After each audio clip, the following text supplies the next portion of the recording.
ഇടതുപക്ഷത്തിന്റെ തോൽവിക്ക് കാരണം പിണറായി വിരുദ്ധ വികാരമെന്ന് CPI. പിണറായി വിരുദ്ധത സംസ്ഥാനത്ത് ആഞ്ഞടിച്ചതാണ് UDFന് അനുകൂലമായതെന്നാണ് CPI നേതാക്കൾ ചൂണ്ടിക്കാണിച്ചത്. വെള്ളാപ്പള്ളി നടേശനെ അനുകൂലിക്കുന്ന മുഖ്യമന്ത്രിയുടെ സമീപനം ന്യൂനപക്ഷങ്ങളെ അകറ്റി. ഒരു ഘട്ടത്തിൽ പോലും വെള്ളാപ്പള്ളി നടേശനെ വിമർശിക്കുന്ന സാഹചര്യം മുഖ്യമന്ത്രിയിൽ നിന്നും ഉണ്ടായില്ല. കൂടാതെ വീട്ടിൽ പോയി ചോദിക്കൂ ഡാഷ്മോൻ ചെറ്റത്തരം പരാമർശങ്ങൾ തിരിച്ചടിച്ചെന്നും പാർട്ടിയിലെ എതിർ ശബ്ദങ്ങളെ അടിച്ചമർത്തിയത് തിരിച്ചടിക്ക് വഴിവെച്ചുവെന്നും വിമർശനം. പിണറായി പ്രതിപക്ഷ നേതൃസ്ഥാനം ഏറ്റെടുക്കരുതെന്ന് CPIയിൽ ആവശ്യമുയർന്നു. പ്രതിപക്ഷ നേതൃസ്ഥാനത്ത് പുതിയ ആളുകൾ വരണം. പിണറായി വരുന്നത് തിരിച്ചടിയാകുമെന്നും CPI നേതൃയോഗങ്ങളിൽ വിമർശനം.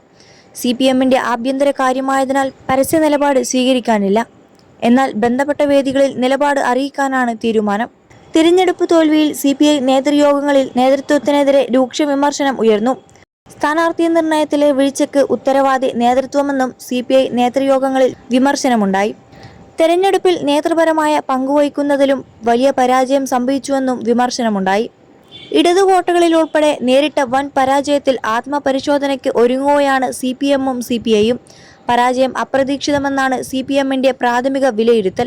21 ലക്ഷത്തോളം സന്തുഷ്ടരായ ഉപഭോക്താക്കളും 2 ലക്ഷത്തോളം തിമിര ശസ്ത്രക്രിയകളും പൂർത്തിയാക്കിയ മലബാറിലെ ഏക കണ്ണാശുപത്രി Al Salama high hospital, hospital road, Perinthalmanna. പാർട്ടിയുടെ എല്ലാ ഘടകങ്ങളും വിളിച്ചു ചേർക്കുമെന്നും പാർട്ടി അംഗങ്ങൾക്ക് നിർഭയമായി അഭിപ്രായം പറയാമെന്നും സംസ്ഥാന സെക്രട്ടേറിയറ്റ് യോഗത്തിന് ശേഷം CPM സംസ്ഥാന സെക്രട്ടറി MV ഗോവിന്ദൻ മാധ്യമങ്ങളോട് പറഞ്ഞു. പ്രതിപക്ഷ നേതൃസ്ഥാനവുമായി ബന്ധപ്പെട്ട് ഇന്ന് തീരുമാനമുണ്ടാകില്ല. പോളിറ്റ് ബ്യൂറോ യോഗത്തിനു ശേഷം തീരുമാനമെടുക്കും. കനത്ത തോൽവിയിൽ സംസ്ഥാന സെക്രട്ടേറിയറ്റിൽ CPM നേതൃത്വത്തിനെതിരെ അതിരൂക്ഷ വിമർശനം. തോൽവിയിൽ മുഖ്യമന്ത്രി പിണറായി വിജയനെതിരെയും വിമർശനമുണ്ടായി.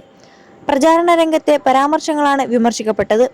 തിരഞ്ഞെടുപ്പ് തോൽവിക്ക് പിന്നാലെ CPM നേതൃത്വത്തെ വിമർശിച്ച് നേതാക്കൾക്ക് കത്ത് പ്രവാഹമാണ് ഉണ്ടായത്.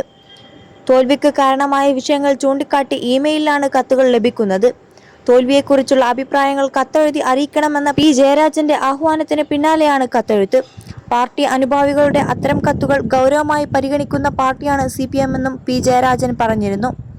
അസാധാരണമായ തിരിച്ചടിയാണ് പാർട്ടി നേരിട്ടത്. അപ്പോൾ അസാധാരണ നടപടി തന്നെ വേണമെന്നും നേതാക്കൾ ആവശ്യപ്പെടുന്നു. 25 സീറ്റിൽ മത്സരിച്ച പാർട്ടി 8 സീറ്റിലേക്ക് കൂപ്പുകുത്തിയതോടെ CPIയിലും ബിനോയ് വിശ്വത്തെ മാറ്റണമെന്ന് ആവശ്യം ഉയരുന്നുണ്ട്.